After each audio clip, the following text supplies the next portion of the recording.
to my surprise, he actually answered the phone all the time. But the first problem was that when I called him, internally nothing had been announced. So, is it people, foreigners or visiting, always kind of concerned about this in the hotel and all this kind of thing? But actually, what will be the consequences in terms of anything beyond a resolution which will criticise North Korea is very difficult to see.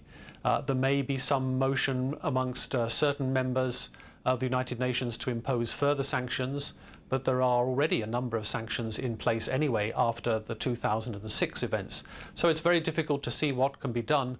If China is reluctant to ratchet up or to strictly enforce the previous sanctions, then it seems that probably we're just going to go back to the same situation that we had just a few months ago before all this controversy about launching a rocket appeared. He's not doing very much with his left hand. I still think there's, almost everything is with his right hand. He's never moving his left hand.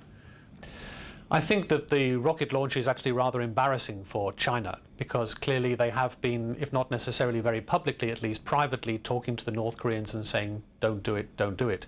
But as we saw in the events of 2006, in the end the North Koreans worked to their own logic and to their own national interests, and they have gone ahead and launched the rocket.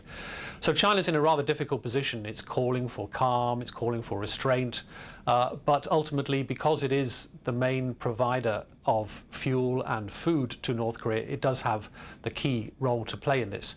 I think that China probably will not take any strong action in this particular case. It will again try to reconvene the six-party talks as a way of trying to defuse this situation.